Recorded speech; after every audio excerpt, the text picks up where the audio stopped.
Hello friends, welcome back again. हम संस्कृत शिक्षा विभाग की शिक्षक भर्ती लेवल 1 हेतु साइंस के सिलेबस को पढ़ रहे हैं, जिसके अंदर हमारे ये 9 टॉपिक दिए गए हैं। इसमें से पहला टॉपिक अम्ल, क्षारक और लवण, इसको हमने कंप्लीट कर लिया है।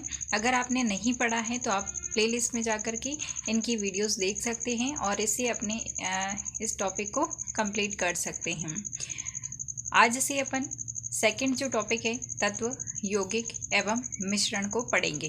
तो चलिए फ्रेंड्स, शुरू करते हैं अपनी आज की क्लास, जिसके अंदर हम पढ़ेंगे तत्व, यौगिक और मिश्रण के बारे में।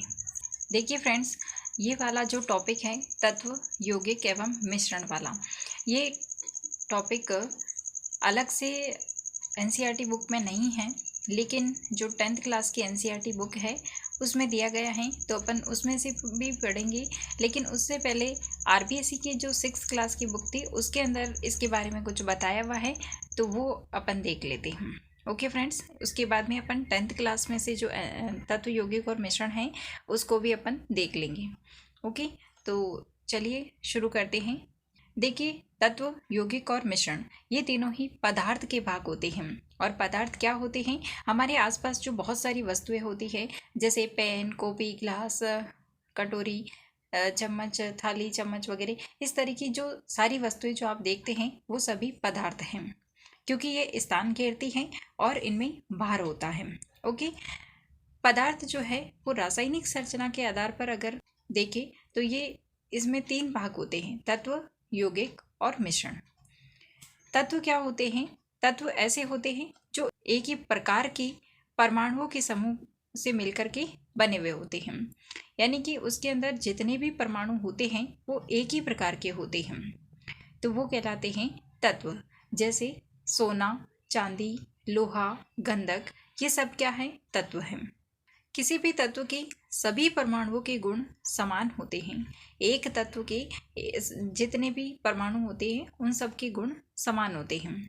ओके, अब तक 118 तत्व ज्ञात हो चुके हैं और किसी भी तत्व का अणु एक परमाणु या फिर एक से अधिक परमाणु से मिलकर के बना हुआ हो सकता है। जैसे आर्गन, तो इनके अंदर तो एक ही होते हैं। जैसे हाइड्रोजन, तो उसमें H2 होता है। ऑक्सीजन होता है तो उसमें O2 होता है। जैसे यहाँ पे बताया हुआ है कि ऑक्सीजन के 2 प्रकार के अणु होते हैं, जिसमें O2 और O3 होता है। लेकिन इनमें ऑक्सीजन के ही, जैसे O2 के अंदर देखिए तो ऑक्सीजन के 2 परमाणु हैं और O3 के अंदर देखिए तो ऑक्सीजन के 3 परमाणु हैं, लेकिन है तो एक ही तरह के हैं, एक ही प्रकार के हैं। O2 के अंदर 2 ऑक्सीजन है, तो दोनों ऑक्सीजन परमाणु जो है उन दोनों के गुण एक जैसे ही होते हैं।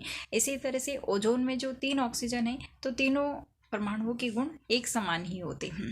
ओके, नेक्स्ट है परमाणुकता, यानी कि एटोमिसिटी। ये क्या होती है कि किसी भी अणु के अंदर उपस्थित तत्व के परमाणुओं की संख्या है, यानी कि कोई भी अणु जितने तत्वों से मिलकर के बना हुआ होता है या जितने तत्व के परमाणु से मिलकर के बना हुआ होता है, वो उसकी परमाणुकता यानी एटोमिसिटी कहलाती है। फॉर एग्जाम्पल, जैसे ओजोन में ऑक्सीजन की परमाणुकता अगर पूछी जाए तो ओजोन के अंदर O3 यानी कि 3 परमाणु हैं। किसके हैं? ऑक्सीजन के हैं, तो इसकी परमाणुकता हो जाएगी 3। इसी प्रकार से जैसे O2 में पूछ ले तो इसकी परमाणुकता हो जाएगी 2, क्योंकि 2 ऑक्सीजन के परमाणु हैं। नेक्स्ट है कुछ तत्वों की प्रतीक। तत्वों की प्रतीक आपको इंग्लिश वर्ड जो होते हैं उनके अंदर ही ध्यान रखने होते हैं, तो उससे आपको इसकी जो प्रतीक है वो ध्यान में रह जाएंगे। जैसे हाइड्रोजन, हाइड्रोजन में जो पहला अक्षर है उसी से दर्शाया जाता है। ज़्यादातर जो तत्व होते हैं उनको पहले अक्षर से दर्शाया जाता है। जैसे हाइड्रोजन का H, ऑक्सीजन का O, कार्बन का C, नाइट्रोजन का N।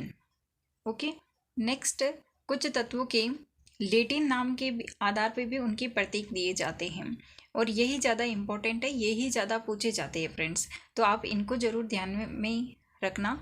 जैसे पोटेशियम, पोटेशियम को लैटिन भाषा में कहते हैं केलियम, केलियम कहते हैं, इसलिए इसका प्रतीक होता है K। और इसी प्रकार से जो गोल्ड है उसको कहा जाता है ओरम, तो इसका प्रतीक होता है Au। और इसी प्रकार से जो सोडियम होता है उसको कहा जाता है नेट्रियम। ओके, तो नेट्रियम कहा जाता है, इसलिए इसका प्रतीक होता है Na। इसी प्रकार से आयरन, आयरन जो है उसको लैटिन भाषा में कहा जाता है फेरम, तो इसका प्रतीक होता है Fe। सिल्वर, इसको कहा जाता है अर्जेंटम, तो इसका प्रतीक होता है Ag। AR से इसलिए नहीं दर्शाया क्योंकि जो आर्गन गैस होती है उसको AR से पहले ही दर्शा चुके थे, तो इसका प्रतीक देने के लिए इन्होंने Ag का प्रयोग किया। ठीक है। इसी प्रकार से मरकरी, मरकरी क्या होता है? हाइग्रेंशियम, इसको लैटिन भाषा में कहा जाता है हाइग्रेंशियम, इसलिए इसका प्रतीक होता है Hg। कॉपर, कॉपर जो है उसको क्यूप्रम कहा जाता है, इसलिए इसका प्रतीक होता है Cu। ठीक है। नेक्स्ट है यौगिक। यौगिक दो या दो से अधिक तत्वों के परमाणु जो जब एक निश्चित अनुपात के अंदर रासायनिक सहयोग करते हैं तो उससे बनते हैं यौगिक। ठीक है, यानी दो या दो से अधिक तत्वों के निश्चित अनुपात में संयोग से बनने वाले जो पदार्थ हैं वो होते हैं हमारे यौगिक। फॉर एग्जाम्पल जैसे नमक, जल, अमोनिया, शक्कर, कांच, चूना, खाने का सोडा, साबुन, सरफ वगैरह जो है ये सब यौगिक होते हैं। ठीक है। यौगिक का सूक्ष्मतम कण जो स्वतंत्र रह सकता है एवं जिसमें यौगिक के सभी गुण विद्यमान होते हैं उसे यौगिक का अणु कहा जाता है। जैसे जल, जल का फॉर्मूला आपको ध्यान में रखना है H2O, ammonia NH3, carbon dioxide CO2, magnesium chloride MgCl2, sodium chloride NaCl, hydrochloric acid HCl। ठीक है।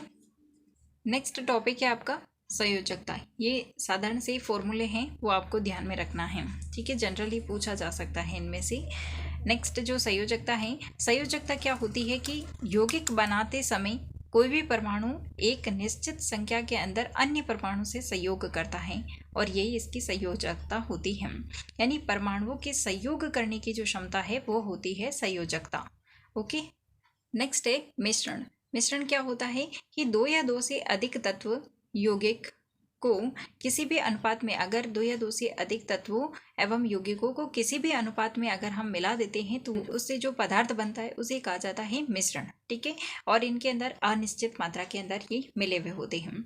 मिश्रण के अवयवों के मध्य किसी भी प्रकार का रासायनिक बंध नहीं होता है, यानी कि मिश्रण जो दो या दो से अधिक तत्व या यौगिक को ऐड करने से बना है उसके अंदर आपस में कोई भी रासायनिक बॉन्ड नहीं होता है, यानी इनको आसानी से हम भौतिक विधियों से अलग कर सकते हैं। ठीक है। जैसे वायु, वायु के अंदर oxygen, nitrogen, CO2 gas, H2 gas, इन सब का मिश्रण होती है। ठीक है। तो ये मिश्रण का एक एग्जाम्पल है। मिश्रण मुख्यतः दो टाइप के होते हैं, एक होते हैं समांगी मिश्रण और एक होते हैं विषमांगी मिश्रण। समांगी मिश्रण तो ऐसे मिश्रण होते हैं जो कि पूरी तरह से मिक्स होते हैं, यानी कि इसके अंदर जब आप जितने भी घटक या अवयव उसके अंदर मिलाते हो तो वो सभी एक दूसरे में मिक्स हो जाते हैं, यानी कि उनकी एक ही प्रकार की प्रावस्था बन जाती है, तो उसे कहा जाता है समांगी मिश्रण। जैसे अगर आपने नमक और जल को ऐड किया है तो नमक जल के अंदर पूरी तरह से डिसॉल्व हो जाता है और वो उसका जो स्वाद है वो चेंज हो जाता है, लेकिन अगर वो पूरी तरह से घुल गया है तो आप उसको नमक को अलग से नहीं देख सकते हैं। ठीक है। और इसी तरह से वायु, वायु के अंदर सभी गैसें मिली हुई होती है लेकिन आप अलग अलग नहीं देख सकते कि ये ऑक्सीजन है या नाइट्रोजन है, यानी कि वो पूरी तरह से मिक्स होते हैं और उनकी एक ही तरह की प्रावस्था हमको दिखाई देती है, तो वो कहलाते हैं समांगी मिश्रण। नेक्स्ट आता है हमारा विषमांगी मिश्रण। विषमांगी मिश्रण यानी कि हेट्रोजीनियस मिक्सचर। ऐसे मिश्रण होते हैं जिसके अंदर आप जो भी अवयव मिलाते हैं उन सब की प्रावस्था भिन्न भिन्न होती है, यानी कि ये जो है एक दूसरे में पूर्णतया मिश्रित नहीं होते हैं। जैसे अगर आप देखते हैं जैसे बादल वगैरह होते हैं तो जो बारिश के बादल है और जो आसमान है वो सभी अलग अलग दिखाई देते हैं। इसी तरह से दूध, दूध के अंदर जो है प्रोटीन्स वगैरह, कार्बोहाइड्रेट्स वगैरह, तो आप इनको सेपरेट करके निकाल सकते हैं, तो ये पूरी तरह से मिक्स नहीं होता है, या आप इसको ज़रूर ध्यान में रखना है। दूध, दूध जो है वो विषमांगी मिश्रण के अंदर आता है। इसी तरह से धुआं, ये भी विषमांगी मिश्रण में आता है।